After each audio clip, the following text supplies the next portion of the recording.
जय जिनेंद्र दोस्तों, स्वागत है आपका the G and V show में।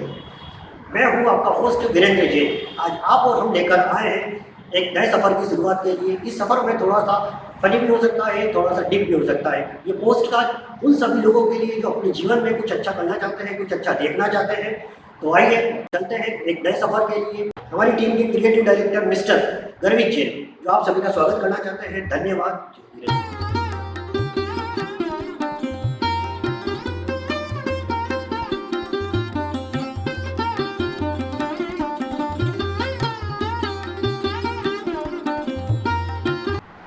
आज हम आए हैं सम्यक दर्शन के प्रेरणा त्याग और तपस्या की जीती जागती मूर्ति रत्नश्री परम पूज्य हरिका रत्नश्री 105 विमल सिंह माता जी के चरणों में हमारा कोटि कोटि वंदन है। आज हम कुछ अपने मन के अनुभव है, कई महीने की जो कई बातें हैं विमल सिंह माता जी के चरणों में हम वंदन करना चाहते हैं और कुछ एक सवाल होंगे जो हमारे मन में जिज्ञासा है उनके बारे में उनसे कुछ पूछना चाहते हैं। वंदन में माता जी की आपके आध्यात्मिक जीवन की शुरुआत कैसे हुई और क्या इसे राह पर इस कठिनाइयों की राह पर चलने के लिए आपको कई प्रेरणा आपको किसने प्रेरणा दी थी, कैसे क्या स्टार्ट हुआ? इस मार्ग की शुरुआत सिर्फ एक छोटे से कोटेशन से। हम बहुत छोटे थे। एक बार रोशन में छोटा सा कोटेशन सुना मुनिराज के प्रधानमंत्री से कि जीवन की सांझ होने से पहले अपने अंदर धर्म का एक दीपक जलाना।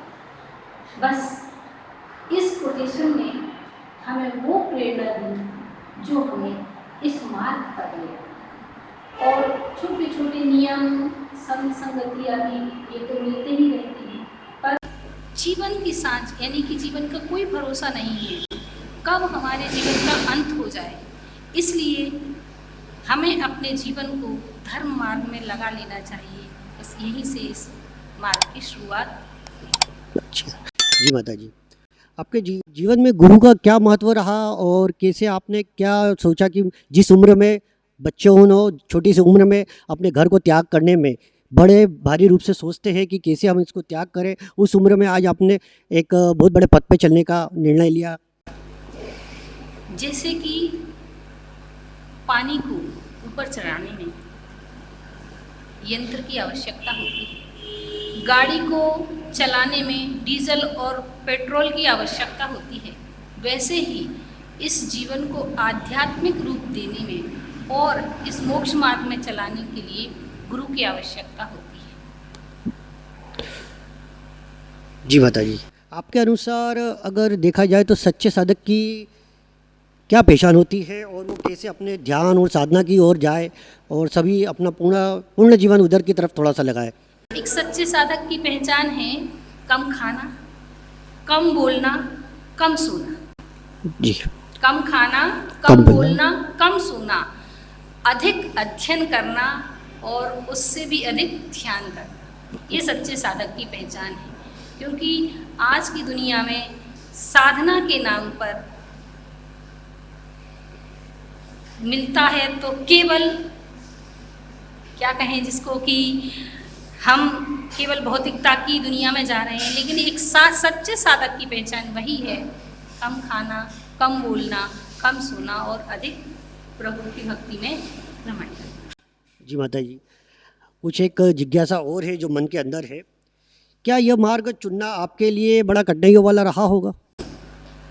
देखिए, मार्ग चुनना कठिनाई का काम नहीं है, मार्ग पर चलना कठिनाई का काम। अच्छा। क्योंकि बच्चे भी सोच लेते हैं कि हमें डॉक्टर बनना है, इंजीनियर बनना है आदि आदि, लेकिन उसके लिए उसी रूप अध्ययन करना, उसी रूप उसके जो सफलता के लिए उसके मित्र मिलना, टीचर्स मिलना और भी जो चीज़ें होती हैं वो मिलना कठिन होती है। जी बताइए।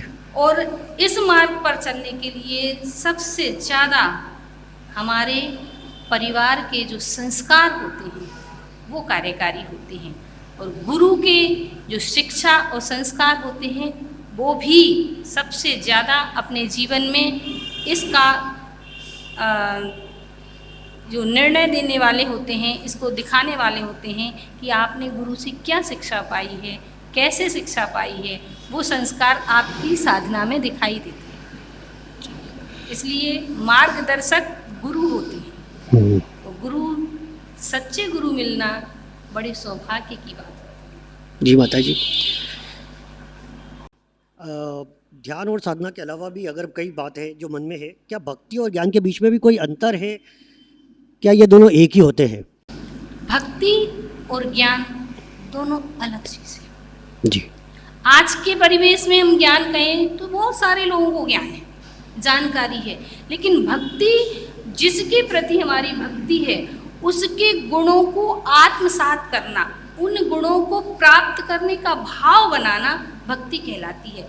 इसलिए ज्ञान तो हम कई जगह से कर लेते हैं, बहुत सारी चीज़ों से हम अपने सामान्य परिवेश से भी ज्ञान प्राप्त कर सकते हैं, लेकिन भक्ति में उतरना, भक्ति के लिए एक पूज्य के गुणों का होना आवश्यक है, और भक्ति ही मुक्ति का राह दिखाती है, भक्ति ही हमें उन गुणों से मिलाती है। इसलिए भक्ति और ज्ञान में, वैसे भक्ति के लिए भी ज्ञान की आवश्यकता है, लेकिन भक्ति एक अलग चीज़ है और ज्ञान अलग चीज़ है। बिना ज्ञान के भक्ति नहीं हो सकती है, और भक्ति के बिना ज्ञान नहीं हो सकता।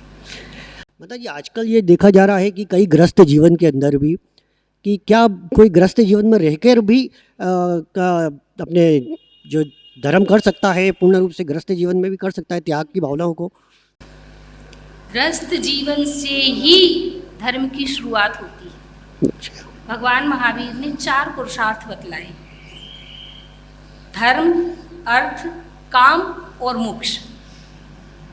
तो सबसे पहला पुरुषार्थ जो है वह धर्म पुरुषार्थ है, और कहाँ से शुरू होता है?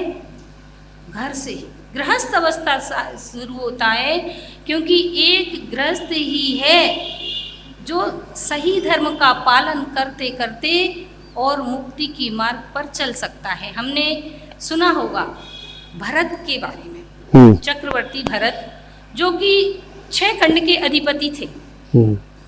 6 खंड के अधिपति होने के बावजूद भी वह अपने घर में रह करके तीनों टाइम की सामायिक किया करते थे, और ऐसी सामायिक किया करते थे कि आचार्य भगवान बतलाते हैं कि वो खड़े होकर के जब ध्यान मुद्रा में खड़े होते थे तो उनके हाथ की अंगुलियां में जो अंगूठियां सुशोभित होती थी, वो अंगूठी अपने आप नीचे गिर जाया करती थी। इतना ध्यान में तल्लीन हो जाते थे और अपने शरीर का उनको ध्यान नहीं रहता था।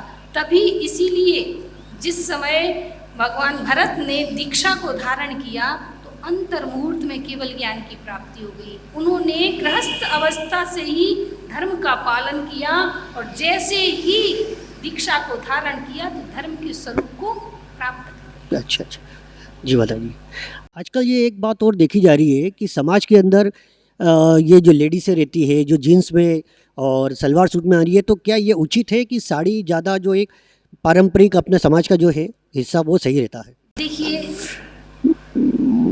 हम अपने जीवन को, अपनी इज्जत का स्वयं ही जिम्मेदार होते हैं। आज के माहौल ने महिलाओं को बहुत भौतिकवादी बना दिया है, जबकि पहले का समय था महिलाएं घर से बाहर नहीं निकलती थी, क्योंकि ऐसा कहते हैं जिसका जहाँ स्थान होता है वही स्थान पर वह शोभा देता है, और महिला का स्थान घर में होता है, पुरुष का स्थान बाजार में होता है, बाहर होता है, आदि में होता है। महिलाओं ने आज जो अपने पारंपरिक वेशभूषा को छोड़ करके और अन्य वेशभूषा को धारण किया है, तब से आप देखिए कितने सारे ऐसे बलात्कार आदि के केसेस होने लगे हैं जो कि पहले कभी नहीं हुआ करते थे। तो ये सारी चीज़ें हम अपनी संस्कृति से, अपनी प्रकृति से खिलवाड़ करेंगे तो प्रकृति हमारे साथ भी खिलवाड़ करेगी। इसलिए महिलाओं को अपनी पारंपरिक वेशभूषा में ही रहना चाहिए। जी बताइए, आज के समय में महिलाएं जो आध्यात्मिक क्षेत्र में किस तरह से आगे बढ़ रही है, बढ़ना चाहिए आध्यात्मिक क्षेत्र में? क्योंकि कुछ महिलाएं जो रहती है वो बस आएंगे, दर्शन करके निकल जाएंगे, या फिर अपने गृहस्थ में भी पूर्ण रूप से लग जाएंगे। जो एक समय पूर्ण रूप से देना चाहिए वो पूर्ण रूप से वो जिन धर्म में नहीं दे पा रहे हैं। अगर आपको मैं अतीत में लेकर चलूं तो पहले के समय में घर में ऐसे भौतिक साधन नहीं हुआ करते थे। यहाँ तक कि घर में ही माता बहनें हाथ की चक्की से आटा पीसती थी। तो जब वो सुबह उठ करके हाथ की चक्की से आटा पीसती थी और पीसते हुए मैंने खुद अपनी दादी मम्मी आदि को देखा है कि वो जब गेहूँ पीसती थी तो पढ़ते पढ़ते धर्म के बहुत सारी चीज़ें ऐसी थी जो उस अवस्था में ही वो अपनी पाठ आदि कर लिया करती थी, जाप पाठ आदि उस अवस्था में कर लिया करती थी, क्योंकि सुबह से उठ करके परमात्मा का ध्यान करना आवश्यक है। और आज की महिलाएं सुबह से उठ करके सबसे पहले मोबाइल देखती है। तो ये सारी चीज़ें विकृतियां हैं जो उनके शरीर को भी खराब करती हैं और मन को भी खराब करती हैं। जब शरीर और मन खराब होता है तो समाज भी खराब होती है। इसलिए महिलाओं को सब अपने पुराने धर्म को अपनाना चाहिए और अपने गृहस्थ जीवन को सुचारू रूप से चलाना चाहिए। जी माता जी, क्या आपके जीवन में कोई चमत्कारी अनुभव रहा इस बात को लेकर? जी बिल्कुल। अच्छा, कैसे रहा माता जी? क्योंकि जब हम धर्म के मार्ग पर चलते हैं, चमत्कार तो पल पल पर हुआ करते हैं, और चमत्कार जब होते हैं जब हमारे अंदर श्रद्धा हुआ करती है। हमारे अंदर श्रद्धा होती है, श्रद्धा चमत्कार कराती है, ना कि हमारी क्रिया आदि। एक व्यक्ति था, वो पूज्य गुरुदेव के दर्शन करने के लिए आया जयपुर से। उस समय पूज्य गुरुदेव टोंक में विराजमान थे, निवाई टोंक राजस्थान, आपने नाम सुना होगा। जी जी। विराजमान थे और उसके दूसरे दिन वह जयपुर में बाइक से कहीं जा रहा था और अचानक एक्सीडेंट हुआ। तो एक्सीडेंट में वह डिवाइडर पर गिरा और उसके सिर पर से ट्रक निकल और ट्रक निकल गया। सिर पर से ट्रक निकलना आप समझ सकते हैं कि कैसी कंडीशन रही होगी। अब उस कंडीशन में जब उसको हॉस्पिटल ले जाया गया तो डॉक्टर ने तो बिल्कुल मना कर दिया कि अब इसका कुछ नहीं हो सकता। पर उसका जो साला था उसने कहा कि आप तो, डॉक्टर से कहा कि आप तो इनका इलाज कीजिए। उन्होंने कहा आप इलाज करवा रहे हैं, ऑपरेशन होगा और ऑपरेशन में पैसा लगेगा और इनका कोई बचने का कोई चांस नहीं है। इतने में ही उस व्यक्ति का जो इनका ऑपरेशन कराने की जिद कर रहा था उसका फ़ोन आता है। उस समय हम दीदी थी जी। और उसका फ़ोन आता है कि दीदी ऐसी ऐसी बात है, ऐसी ऐसी घटना है और हमारे जीजा जी को एक्सीडेंट हो गया है, आप गुरुदेव से आशीर्वाद दिला दीजिए। हमने पूज्य गुरुदेव से निवेदन किया कि फलाने व्यक्ति का फ़ोन आया है और ऐसी ऐसी कंडीशन है। तो आचार्य जी ने कहा सहज भाव से, कुछ नहीं होगा, सब ठीक हो जाएगा। अच्छा। इतनी बात उनको हमने रिपीट कर दी और जैसे ही रिपीट की तो डॉक्टर से जा कर के बोलता है, डॉक्टर साहब आप तो ऑपरेशन कीजिए, चाहे 2 लाख लगें चाहे 5 लाख लगें, और हमें अपने गुरु के आशीर्वाद पर पूरा भरोसा है। अब डॉक्टर को क्या पड़ी थी, डॉक्टर ने ऑपरेशन किया, व्यक्ति का ऑपरेशन सक्सेस हो गया, लेकिन उस समय वो कोमा में चला। अच्छा। कोमा में चला गया तो फिर खबर आती है और फिर खबर आई तो हमने पूज्य गुरुदेव से फिर कहा।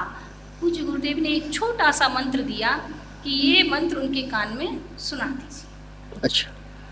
तो हमने उनको कहा कि आप उनके कान पे फ़ोन लगा दीजिए, मंत्र सुना दिया। और जैसे ही मंत्र सुनाया तो उनकी आँख की पलकें झपक गई। अच्छा। एक बार डॉक्टर सामने खड़ा हुआ था, डॉक्टर को आश्चर्य हुआ। फिर अगली बार आचार्य से कहा कि ऐसी ऐसी बात है, तो उन्होंने कहा तुम 3 टाइम उनको मंत्र सुना दिया कर। 3 टाइम मंत्र जब सुनाना शुरू किया तो एक बार आँख की पलक झपकी, दूसरी बार हाथ की उंगली चली, तीसरी बार थोड़ा सा और मूवमेंट हुआ। धीरे धीरे ये मंत्र सुना। 8-10 दिन में उस व्यक्ति की कंडीशन कोमा से बाहर। अच्छा। फिर आचार्य ने कहा कि अब हम रोज़ रोज़ कहाँ तक सुनाएंगे, तो उन लोगों के, इनके परिवार वालों को कह दिया कि आप लोग भी इस मंत्र की जाप किया करें। कुछ दिनों के बाद वह व्यक्ति जो कि पहले टीचर था, कुछ दिनों के बाद बिल्कुल ठीक हो गया, मेमोरी लॉस हो गई, पर मंत्र का जाप करते करते करते करते आज भी वह टीचर की पोस्ट पर ही। अच्छा। तो बहुत सारी चमत्कारिक घटनाएं हुआ करती हैं जीवन में, और इससे हमें पता चलता है कि मंत्र में शक्ति होती है, लेकिन मंत्र की शक्ति से अधिक हमारी श्रद्धा में शक्ति होती है। इसलिए श्रद्धा में बनाए रखना चाहिए, चमत्कार तो अपने आप होते हैं। माता जी, एक बात और है कि ये देखा जाता है आजकल कि क्या कहते हैं, कई लोग धर्म करते हैं और इतना धर्म करने के बाद भी उनके साथ कहीं ना कहीं कुछ हो जाता है कि कभी कोई घर में कोई अफवाह हो जाता है या कोई समस्या खड़ी हो जाती है। लेकिन जो लोग धर्म नहीं करते उनके साथ व्यवहार अच्छा हो रहा है, उनका समय अच्छा निकल रहा है, सब कुछ उन लोगों के लिए अच्छा हो रहा है। लेकिन इन दोनों में क्या अंतर है माता जी, धर्म करने के बाद भी? ध्यान रखिए, हर व्यक्ति के साथ उसके कर्म लगे हुए हैं। जिसके साथ धर्म करते हुए भी कुछ गलत हो रहा है तो इन समझना कि उस व्यक्ति ने पूर्व जन्म में कोई ऐसे पाप कर्म किए थे जिनका फल वो आज भुगत रहा है। उन कर्मों का फल मिल रहा है इस कारण से, पर जो आज वो अच्छा कर रहा है इस अच्छे का फल भी उसे मिलेगा। और जिसके साथ धर्म करते हुए भी, धर्म ना करते हुए भी सब कुछ अच्छा हो रहा है, इसका मतलब वो पूर्व में बहुत कुछ अच्छा करके आया है, इस कारण से उसके साथ अच्छा हो रहा है। इसकी छोटी सी घटना है, कहानी है कि दो दोस्त थे, उनको नियम दिया जाता है कि तुम दोनों को रोज मंदिर जाना है, रोज मंदिर जाना है। पर एक धर्म से बिल्कुल विमुख था और दूसरा धर्म में लगा होता। अब जो मंदिर नहीं जाता था उसके पास खूब धन पैसा धन दौलत थी, खूब सब कुछ अच्छा था, और जिसके पास जो मंदिर जाने लग गया उसके पास हर चीज़ से परेशानी, हर तरफ से परेशानी थी। तो एक दिन ऐसा हुआ कि वह मंदिर जा रहा था पर उसने अपना नियम नहीं तोड़ा। देखिए, नियम का और धर्म करने की जो लगन होती है वो अपने को बहुत कुछ दिलाने वाली होती है। जैसे ही वो मंदिर जा रहा था, मंदिर जाता है तो उसे एक पत्थर से ठोकर लग जाती है। अच्छा। ठोकर लग जाती है और वह गिर जाता है। वह गिरता है तो फिर कहता है कि मैं तो मंदिर जा रहा था और मुझे ठोकर क्यों लगी। तब किसी से पूछा, पहले के समय में अवधि ज्ञानी मुनिराज हुआ करते थे, तो उनसे पूछा कि ऐसा क्यों हुआ इसके साथ में। तो मुनिराज ने बताया कि इसको आज के दिन इस समय में फांसी की सजा मिलने वाली थी, लेकिन ये मंदिर जा रहा था, ठोकर के खा करके उसकी सजा निकल गई। अब वहीं पे दूसरे व्यक्ति को जो धर्म नहीं करता था, वह रास्ते में जा रहा था और उसको रास्ते में चलते चलते ठोकर लगती है और देखता है कि वहाँ पर कुछ रत्नों की पोटली पड़ी थी, उसे रत्नों की पोटली मिल गई। तो उसने कहा कि जब ये धर्म नहीं करता है, पुनः उन्हीं मुनिराज के पास पूछने गए, जब ये धर्म नहीं करता है और इसको रास्ते चलते ठोकर लगी और रत्नों की पोटली मिल गई, तो मुनिराज ने बतलाया कि इसको आज के दिन पूरे राज्य का वैभव मिलने वाला था। अच्छा, धर्म से विमुख था, इसलिए इतनी सी पोटली के में ही इसका जीवन निकल गया। इसलिए धर्म ऐसा नहीं है कि धर्म देता नहीं है, धर्म बहुत कुछ देता है। धर्म, आचार्य भगवान महावीर कहते हैं कि धर्म जब देता है तो चप्पड़ फाड़ के देता है। इसलिए अपने को धर्म से विमुख नहीं होना चाहिए, हमेशा धर्म करते रहना चाहिए। मतलब कि एक क्वेश्चन ये था कि राम भगवान और हनुमान जी का जो है, देखा जाता है कि जैन धर्म में क्या वर्णित है और जो धर्म है उनमें क्या वर्णित अंतर रहता है। देखिए, भगवान राम, भगवान हनुमान, इन सब का संबंध हमारे जैन धर्म से है। अच्छा। ये जैसे हमारे यहाँ तीर्थंकर तो 24 होते हैं, लेकिन सामान्य केवली और मुक्ति जाने वाले अनंत भगवान हुआ करते हैं। भगवान अनंत होते हैं उनमें से राम और हनुमान शलाका पुरुषों में गिने जाते हैं, क्योंकि राम बलभद्र थे और हनुमान कामदेव थे। अच्छा। और इन्होंने भी रत्नत्रय को धारण करके, दिगंबर मुद्रा को धारण करके, कर्मों को नाश करके मुक्ति को प्राप्त किया है। आप जाएंगे तो आज भी मांगी तुंगी में जब दर्शन करने के लिए जाएंगे तो भगवान राम की दीवार की तरफ मुख करके मुनि मुद्रा की प्रतिमा बनी हुई है, केवल पीठ पीठ दिखाई देती है। जी गया हूँ माता जी। तो उन्होंने भी इस नग्न दिगंबर वेश को धारण किया और कर्मों को नाश करके मुक्ति को प्राप्त किया। वही भगवान है। आज हम भी उन्हें पूजते हैं तो दिगंबर मुद्रा में अरिहंत की अवस्था में उनका ध्यान करते हैं, उनकी पूजा करते हैं। अच्छा माता जी, आज की युवा पीढ़ी को आप क्या संदेश देना चाहेंगे?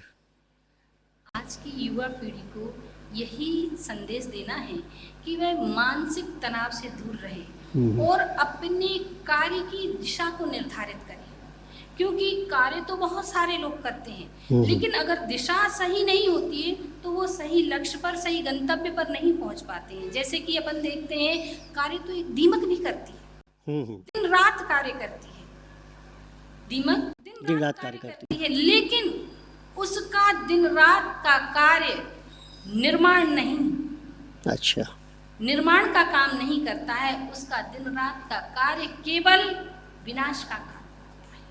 और हम अगर अपनी सही दिशा चुन लेते हैं, सही दिशा में कार्य करते हैं तो अपने गंतव्य पर पहुंचते हैं। और अपने गंतव्य पर पहुंचने के लिए अपने आप की स्वयं की इच्छा शक्ति को और अपनी कार्य की क्षमता को पहचानना पड़ेगा। सफलता तो अपने कदम चूमने के लिए तैयार खड़ी है। जी माता जी, जीवन में सच्ची सफलता और संतोष पाने के लिए क्या करना चाहिए माता जी? Hard work. तो क्या हार्ड वर्क से संपूर्ण सफलता मिल सकती है? मिल सकती है, क्योंकि मेहनत करेंगे तो सफलता तो कदम चूमेगी ही। अच्छा। नहीं, कई लोगों का ये मानना रहता है कि हार्ड वर्क, मेहनत जैसे मजदूर लोग भी करते हैं, लेकिन आज भी वो पूरा अपने परिवार के लिए पालन पोषण करते हैं, लेकिन उनको वो सफलता नहीं मिल पाती। उसके साथ में किस्मत भी है। जी जी, किस्मत भी है। किस्मत भी रहती है, क्योंकि आचार्य भगवान कहते हैं कि समय से पहले और भाग्य से अधिक ना कभी किसी को मिला है, ना किसी को मिलेगा, ना मिला था। लेकिन इसका मतलब ये नहीं है कि हम किस्मत को लेकर के ही बैठ जाएं। हमें कैसे पता चलेगा कि हमारी किस्मत में क्या लिखा है? वो पता तब चलेगा जब हम वर्क हार्ड करेंगे। हार्ड वर्क करके पता चलेगा कि हमारी किस्मत में क्या क्या लिखा था और हमने मेहनत करके क्या क्या पाया है। जी बताइए, आज के इस सोशल मीडिया युग में जो स्थिति सामने बन रही है, आपके सामने ही है सब, तो आप इसके संबंध में कुछ दो शब्द कहना चाहेंगे? बताइए, आप क्या कहा जा सकता है? कि सोशल मीडिया के युग में हमने बहुत सारी चीज़ें देखी हैं जी, बहुत सारे काम करने के तरीके देखे हैं। आप लोगों ने देखा होगा, जब आप लोग मीटिंग में रहा करते हैं तो अपने फ़ोन को क्या करते हैं? स्विच ऑफ कर लेते हैं, या तो स्विच ऑफ कर देते हैं या फ्लाइट मोड पे डाल देते हैं, जी, है ना। ऐसे ही जब हम धर्म करने जाएं, अपने आप से मिलने के लिए जाएं, अपने आत्म ध्यान करने के लिए जाएं, या अपने स्वयं के परिवार या समाज से जुड़ने के लिए, तो अपने बाहर की चीज़ों को, बाहर की जितनी भी चीज़ें अपने दिमाग में हैं, जो तनाव है, उन सबको फ्लाइट मोड पे डाल देना चाहिए। जी हाँ, क्योंकि फ्लाइट मोड पे डाल दें तो बाहर की जो तनाव आदि हैं, जो परेशानियां हैं, वो हमारे दिमाग को खराब नहीं करेंगी। और हम जिस कार्य के लिए आए हैं, जिस कार्य को कर रहे हैं, उसको सही रूप से संपादित कर पाएंगे, चाहे वो धर्म का कार्य हो, चाहे परिवार का कार्य हो, चाहे समाज का कार्य, उसी के लिए।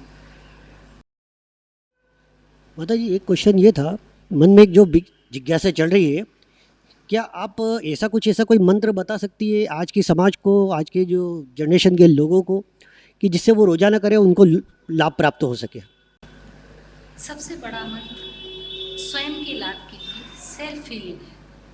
सेल्फ हीलिंग, कि हम एकांत में बैठें और अपने जीवन के सारे उतार चढ़ावों को देखें और उन उतार चढ़ावों में से एक नई शिक्षा ने, आपने देखा होगा जब ईसीजी होती है जी।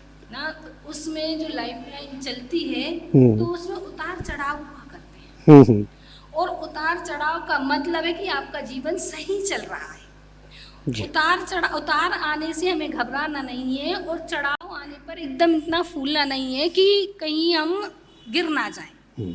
और जिस दिन हमें ऐसा लगता है कि नहीं, बिल्कुल सीधी, बिल्कुल ठीक चल रही है लाइफ, सब कुछ अच्छा चल रहा है, इसका मतलब ठीक नहीं है। क्योंकि जब लाइफ लाइन सीधी जाती है तो वो कहाँ ले जाती है? मृत्यु शैया के लिए ले जाती है। इसलिए अपने जीवन में उतार चढ़ाव जरूरी है और अपने अंदर में, क्योंकि ये दिल चाहे मोर ऐसे कहते हैं, तो अपने लिए एक रोज नया कुछ करते रहना चाहिए। और इन चीज़ों से सबसे ज़्यादा सेल्फ फीलिंग अपने आप में ही होगी। मैं स्वस्थ हूँ, मैं प्रसन्न हूँ, मेरे पास सब कुछ है, परिवार मेरा है, परिवार मुझे प्रेम करता है, मैं सबको प्रेम करता हूँ। सबसे बड़ा यही मंत्र है और यही अपने आप को स्वस्थ और प्रसन्न रखने वाला है। जी बताइए। आजकल एक बात और देखी गई है माता जी कि अभिषेक करने के बाद, रोज सुबह अभिषेक होते हैं, अभिषेक करने के बाद कुछ मंदिरों में मैंने देखा है कि एक बार शांति धारा हो गई है, उसके बाद एक फिर कोई आया, फिर उन्होंने अपना शांति धारा कर ली। तो क्या ये बार बार होना सही है या उचित है या अनुचित है? देखिए, दो कंडीशंस होती हैं जी। एक कंडीशन होती है कि जब पहले गुरुकुल हुआ करता था तो सारे बच्चों को एक टाइम पर उठना पड़ता था, एक टाइम पर प्रेयर में सम्मिलित होना पड़ता था, टाइम टू टाइम सारी क्रियाएं करनी होती हैं। जहां हमारे यहाँ शांति धारा के लिए ये चीज़ निर्धारित की जाती है कि 8 बजे अभिषेक शांति धारा होगा, तो इसका मतलब है कि आपको गुरुकुल पद्धति से चलाना चाहते हैं कि आप समय पर आइए। लेकिन आज गुरुकुल पद्धति डिस्ट्रॉय हो गई है जी। और हर व्यक्ति अपने अनुसार काम करना चाहता है। आज के बच्चे सोकर ही नहीं उठते हैं समय से। अब जो सोकर नहीं उठते हैं या जो टाइम की ये लेकर के धर्म से दूर जाना चाहते हैं कि आपने तो टाइम से कर लिया, अब हम नहीं आएंगे, उन लोगों को धर्म में लगाने के लिए एक बहुत अच्छा तरीका है कि बेटा आप तो आओ, जिस समय आओ आपके लिए तैयार हैं। आप एक प्रतिमा को उठाइए, व्यवस्थित विराजमान कीजिए मंत्र सहित और अभिषेक और शांति धारा करके अपने जीवन को सुचारू रूप से चलाइए। अपने जीवन का आज का दिन धर्म से उसकी शुरुआत कीजिए। तो आज के बच्चों के लिए धर्म से लगाने के लिए, वो धर्म से दूर ना जाएं, इस पद्धति को भी अपनाना ही पड़ेगा। जी बताइए, एक क्वेश्चन ये है कि जीवन के अंदर कई प्रकार की जो समस्याएं चलती रहती है। आजकल देखा जाता है कि कोई जरा सा कुछ करा और किसी को आजकल जरा से में गुस्सा हो जाता है, हाइपर होला, ये आजकल सभी के अंदर हो गया है। जो पहले की बात थी, पहले जो देखा जाता था कि वहाँ पे आदमी निर्णय लेता था तो बिल्कुल सोच समझ के लेता था अपने परिवार या किसी भी संबंध के लिए। तो आजकल के बच्चों में वो रहा नहीं कि इतनी देर तक वो सहन कर सके, आए और एकदम गुस्से में आ गए हैं। तो इसके लिए कुछ ऐसा सब उपाय बताइए या कुछ ऐसा हो सके आपका आशीर्वाद से कि उनको थोड़ा सा नॉर्मल हो सके। वो देखिए, जरा सी परेशानी के लिए ज़िंदगी भर का निर्णय नहीं लिया जाता है। निर्णय होते हैं, दो प्रकार के होते हैं, एक त्रैकालिक निर्णय होता है और एक तात्कालिक निर्णय होता है। त्रैकालिक निर्णय पूरे जीवन के लिए होता है और तात्कालिक निर्णय थोड़ी देर के लिए होता है। आज के बच्चों में पेशेंस नहीं है, इसलिए वो पूरे जीवन का निर्णय तात्कालिक में ले लेते हैं, तात्कालिक निर्णय में। लेकिन ऐसी अवस्था आने पर आगे का सोचना चाहिए और पीछे का सोच करके ही निर्णय लेना चाहिए, क्योंकि ये थोड़ी सा गुस्सा थोड़ी देर के लिए आता है। जैसे दूध में उफान आता है, हमारा गुस्सा दूध के उफान की तरह होना चाहिए। जैसे दूध में उफान आता है और पानी के छींटे डाल दो तो तुरंत बैठ भी जाता है, ऐसे ही हमारा गुस्सा होना चाहिए कि आया और तुरंत अपने आप को समझा कर, या किसी ने कुछ समझाया तो तुरंत गुस्से को शांत हो जाना चाहिए, क्योंकि छोटे से समय की गुस्सा के कारण पूरे जीवन का निर्णय नहीं लिया जाता है। जीवन त्रैकालिक निर्णय के साथ चलता है और गुस्सा तात्कालिक निर्णय के साथ। बताइए जी, एक आपसे आखिरी एक प्रश्न है कि जीवन में ये जो ग्रस्त जीवन में भी क्या हम इसका उपयोग कर सकते हैं? ग्रस्त जीवन के लिए भी कुछ आप ऐसा बताएं कि देखिए, गृहस्थ जीवन के लिए सबसे बड़ी बात है नो पेन नो गेन। जब तक हम मेहनत नहीं करेंगे तो सफलता प्राप्त नहीं होगी, और सच्ची सफलता प्राप्त करने के लिए हमें बहुत सारे अवरोधकों से गुजरना पड़ता है। अवरोधक आने पर, कोई परेशानी आने पर हमें अपना निर्णय नहीं बदल देना चाहिए, क्योंकि हर कठिनाई जीत के लिए एक मौका देती है। हर कठिनाई जीत के लिए एक मौका देती है, और हमें उस मौके को भी नहीं छोड़ना चाहिए और अपने अंदर के जज्बे को भी नहीं छोड़ना चाहिए। हम चाहते हैं, बहुत उड़ना चाहते हैं, लेकिन कभी कोई कठिनाई आई तो बैठ जाते हैं। लेकिन ध्यान रखना, उड़ना चाहिए। उड़ नहीं सकते हैं तो दौड़ना चाहिए, और दौड़ नहीं सकते हैं तो चलना चाहिए, और चल नहीं सकते हैं तो रेंगना चाहिए, पर कुछ ना कुछ करते रहना चाहिए। करते रहेंगे तो अपनी मंजिल पर पहुंच जाएंगे। आपने खरगोश और कछुए का उदाहरण सुना रखा होगा, सुना भी है। इसलिए कुछ पाने के लिए करना आवश्यक है, बिना किए कुछ नहीं मिलता है। वंदना माता जी, आज आपसे जो भी प्रश्न, जो मेरे मन की जिज्ञासा थी, समाज के भी लोगों की कई जिज्ञासा थी, उसके लिए आज आपने मेरे हर सवाल का बड़ी पूर्ण रूप से, व्यवस्थित रूप से जो आपने मुझे बताया है, आज वो लोग, हमारा सौभाग्य रहा कि आज हमें आपके सामने बैठने का मौका मिला। तो उसके लिए मैं आपसे बहुत बहुत वंदना भी चाहता हूँ। और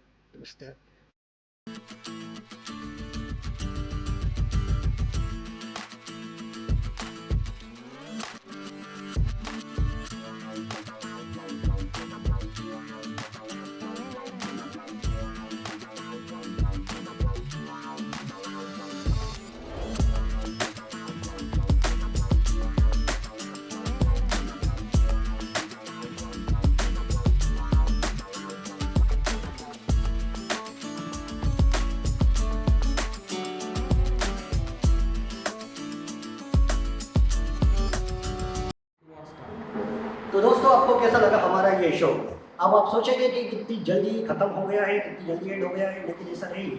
हम भी आपके इंतजार में मिस करते रहेंगे आपको, लेकिन हम आपका इंतजार करते हैं अगले टॉपिक, अगले थीम और अगले एपिसोड के लिए। धन्यवाद। जय हिंद।